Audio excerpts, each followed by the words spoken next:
Good afternoon. Good afternoon. On behalf of the director, Susan Weber, it's my pleasure as dean to welcome all of you here today for what will be, for sure, a fascinating trip to the field, the fair, and the museum. I want to welcome all of you in this room and in the overflow room next door here on West 86th Street, and also those of you around the world watching on BGC TV, and those of you in the future who are watching this on YouTube. We're time traveling all day. As we are on West 86th Street, on the island of Manhattan, Mannahatta, Bard Graduate Center acknowledges that its institutional life unfolds on the ancestral homelands of the Lenni Lenape people. I'd like to acknowledge our partners in this exhibition, the Umista Cultural Center. I'd also like to invite right to the podium now two of our partners in the intellectual project for which this symposium and exhibition is a manifestation, Andy Everson and Corinne Hunt.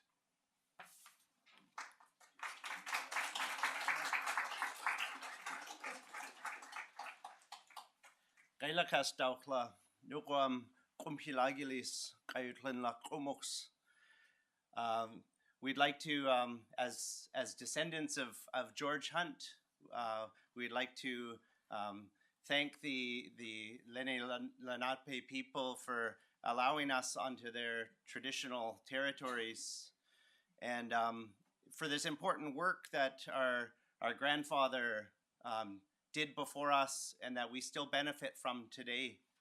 And so we're very humbled to be here in front of all of you, different colleagues of ours, and people that are influential, that give back to our community as well.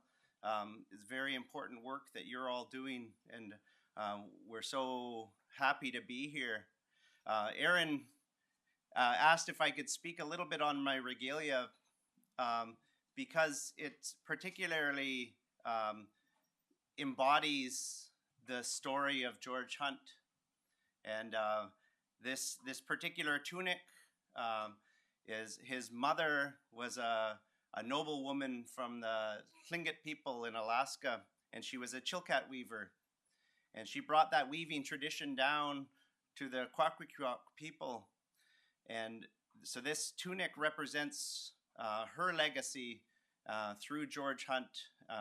You can see there's a raven, and in the center of the raven design is George Hunt himself. And emanating from the neck is the sunbeams of the Sintlam people of the Kwakiutl. George Hunt was briefly a chief amongst the Sintlam, and he ended up passing that on to his son. George Hunt himself was not Kwakiutl, but he held this position briefly for his son and passed it on as the chief of the Sintlam, the Sunbeams clan of the Kwakiutl. At the very bottom of this tunic, I'll show you after, is a sailing ship, the Norman Morrison, that Robert Hunt, Mary Ebbets, Ani Salaga, her husband came over from England on, and he brought her from Fort Tongass all the way down to Fort Rupert in Vancouver Island. And just to conclude, I'd like to sing a couple bars of a song that she brought with her from the north, from the Tlingit people. This is a Tlasala song, Dlualacha song that came all the way down, and we still sing it to this day. I don't have a drum, so I'll do my best.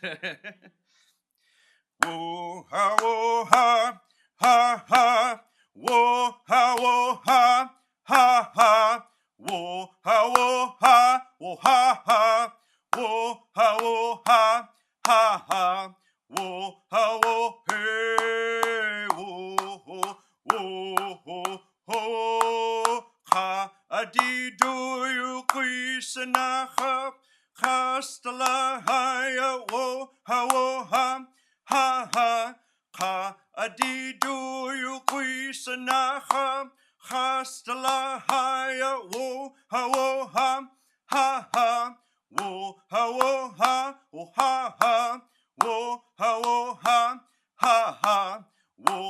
wo hey wo ha. Kaila Kasla. Thank you.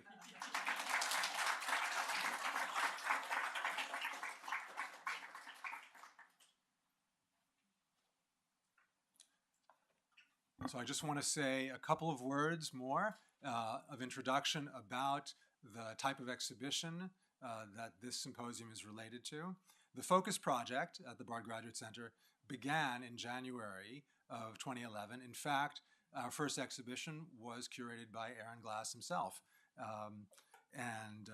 He's not the first of our repeaters, but he helped create the project that we are celebrating today.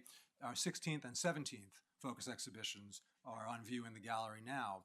What connects the 3 shows, 2 Focus exhibitions and 1 student exhibition that are on view, and I hope you have a chance to go and see them, what connects them all, despite the range of the subject matter, which is quite diverse, is the fact that all of them are about the process, whether it's the process of making jewelry, or the process of experiencing and taking in the information on a page, as in the exhibition on the great 20th century topographer Jan Tschichold, or on the process of making anthropology and anthropological knowledge.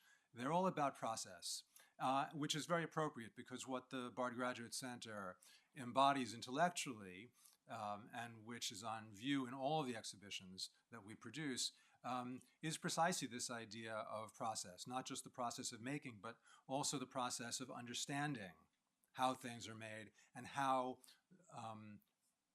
that historical process of making has itself been studied by others before us.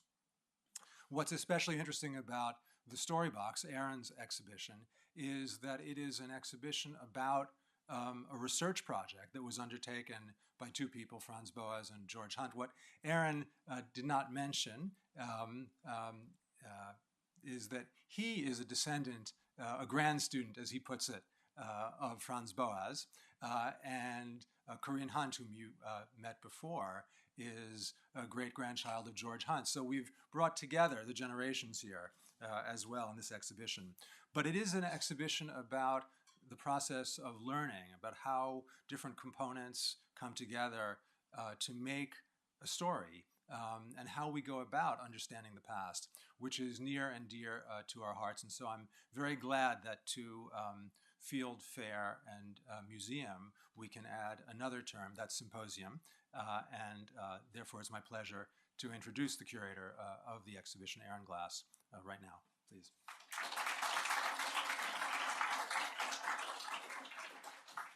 Good afternoon, everybody. Thank you, Dean Miller, for those words of welcome, and to Andy and Corinne for getting us started off in the right way. To my fellow speakers and project members, from whom you will all hear shortly, and who I will introduce shortly, and to all of you for being with us here today in this room, or however you are mediated currently. The Symposium, Field Fair Museum, helps mark the opening of our identically subtitled exhibition, The Storybox, which tells the story, or part of the story, or some of the stories, of vital work that Franz Boas and George Hunt did at the dawn of professional anthropology in North America in the late 19th century, a time of rampant museum collecting and precarious cultural change for the Kwakiutl people living under expanding colonial policy in British Columbia. Before I provide some background on the exhibition and our themes today, I have some debts of my own to pay, and so I beg your indulgence for a moment. Again, thank you to Dean Miller, to our founding director, Susan Weber, our gallery director, Nina Stritzler-Levine, and the head of the Focus Project, Ivan Gaskell, for supporting the expansion of Bard Graduate Center programming to include anthropology and Indigenous arts and culture over the past decade that I have been here. I owe a huge debt of gratitude to the fantastic Focus team that was responsible for realizing the exhibit over the past 3 years. Marianne LaMonica, Carolyn Hanna, Sine Ostro, Kate DeWitt, Laura Gray, Jessie Morandi, Jocelyn Lau, Alexis Mucha, Eric Eldler, and Alex Gruen. In particular, I would like to acknowledge Corrine Hunt, who you will hear from later, who provided incredible graphic design and conceptual vision for the exhibition. Thanks also to Benjamin Crevelin and Amy Brady in our development office, Emily Riley, Carla Repes, and Kristen Owens in education, and Hollis Barnhart and Amy Estes in communication. And finally, a huge shout out to Laura Minsky for helping pull off this day's symposium. This exhibition was co-developed with the Umista Cultural Center, a world-famous museum and resource center in Alert Bay, British Columbia. It's been my enormous good fortune to have closely worked with Umista for the past 25 years, developing projects that return to formative moments in the history of anthropology and Kwakiutl communities, and that attempt to recuperate the ethnographic archive for the benefit of Indigenous families whose cultural heritage has been preserved, often far from home, in museums, textual documentation, silver emulsion, or wax cylinder, to name just some of the media we'll hear about today. I'd like to acknowledge this tireless staff of Umista, all of whom are running around New York at this moment. Co-directors Sarah Holland, Juanita Johnson, and Della Green, collection assistant Trevor Isaac, and chairman of the board, Chief Bill Cranmer, who couldn't be with us here today, for their close participation in producing this exhibit. And I would say this exhibit is going to travel to the Umista Cultural Center in the summer. It will open there July 20th and run through October 24th, in case anybody wants to get some advanced summer holiday planning done now. While I am credited as the curator of the exhibition, the development of content for this exhibit was truly a collaborative endeavor undertaken over the past 8 years with the core team of the Boas 1897 project, seen here on the screen and soon to be seen and heard here at the podium. The primary research, archival reconnaissance, and analysis of materials was and continues to be a group effort, and I want to thank my colleagues and friends for sharing this incredible adventure with me. I hope our own enthusiasm for the materials will prove infectious this afternoon. In addition, 2 cohorts of Bard Graduate Center and local consortium students in my seminars on native arts of the Northwest Coast participated in exhibition research, design, and interpretation. Their names are all listed in the exhibition. Some of them are here today. And all of us have benefited from a much wider team of scholars, museum staff, and Indigenous community consultants, some also here today, who have enriched and deepened our understanding of the materials. So, Gaelic Asla to all of you. Finally, we have planned a fantastic lineup of public programming to follow on this symposium and to accompany the exhibition this spring. E-blasts are starting to go out about this. Some highlights include a tour tomorrow with Corrine and I, which I hear is already sold out, sorry.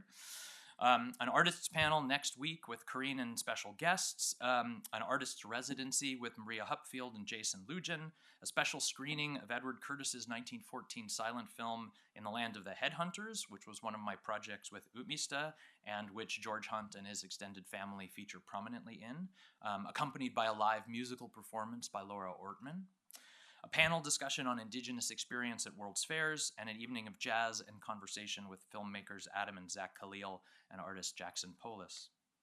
Please visit our events website for more details as the spring unfolds and join us for some of these events, which should open up important conversations around the exhibition and its complicated histories. Now, to my immediate task at hand, and to a short introduction co-authored with my project partner, Judith Berman. On June 7th, 1920, George Hunt, Indigenous ethnographer among the Kwakiutl of British Columbia, wrote to Franz Boas, his longtime employer, colleague, and friend, quote, "Now about the book with the many illustrations. There are so many mistakes in the names of the masks and dishes that I think should be put to rights before one of us die." The original letter is in the exhibition up the street. The book in question was Boas's major 1897 monograph, The Social Organization and Secret Societies of the Kwakiutl Indians, a synthesis of his first decade of research on the Northwest Coast, one of the first holistic ethnographies based on fieldwork, and Boas's most complete ethnographic work to be published in his lifetime. The Storybox exhibition and this symposium build on and contribute to a large collaborative project, the core team of which we'll present today, to produce an annotated critical edition of the book, in print and digital media, and that will reunite archival materials with the original text and with the indigenous families whose cultural patrimony it represents. The goal is to produce a critical genealogy of the book, to recuperate long-dormant ethnographic records and develop new software to enhance Kwakiutl language materials, and to realize some of Boas and Hunt's long-deferred vision for their own work. So thanks to the National Endowment for the Humanities, which has largely supported the project up to now. The monograph was commissioned by the U.S. National Museum as an illustrated catalog of their Kwakiutl collection that Boas and Hunt made for them around 1895. Boas expanded the book to include collections from half a dozen museums, field data from various research trips, and portions of his earlier articles. His aim was to map social and ceremonial structure and to, quote, explain museum collections with reference to the particular cultural knowledges and ceremonial practices, especially song, story, and dance, within which they are deeply embedded. The book contains over 200 lithographs and photographs of masks and other objects in museums, 107 songs transcribed in Kwakiutl, 33 with music scores, and over 30 legendary and historical narratives, some of these also in Kwakiutl, that recount the origin and movement of dance prerogatives. Also included are Boas and Hunt's eyewitness descriptions of dances, along with marriages, feasts, potlatches, and other chiefly transactions, some of which are illustrated with 19 contemporary photographs, many of them halftones. These are interspersed, without explanation, with images of museum mannequins and scenes taken at the 1893 Chicago World's Fair, where it turns out much of the fieldwork for the book was conducted. Hugely influential in its own day, the book was used as a collection guide by several generations of museum curators, and the widely circulating images were replicated by later photographers. For a brief instance, museums in Chicago and Milwaukee copied Boas's famous Hamatsa diorama from its illustration in the book. A curio store in Seattle sold duplicates of masks pictured, some of which ended up in European museums, and published photos likely influenced later iconic images by people like Edward Curtis. The book remains the primary source and most cited account of the famous Kwakiutl winter ceremonial, descriptions of which riveted anthropologists and artists, and it spawned a secondary literature that is still growing today, including modern classics read far more widely than the original. Yet Boas and Hunt were dissatisfied with their book. While a holistic, historicist, and relativist approach became key elements in Boas's withering critique of 19th century comparative methods in anthropology and museology, in this early book, Boas used a typological framework for organizing masks and regalia that effectively decontextualized them as hereditary prerogatives with highly restricted circulation.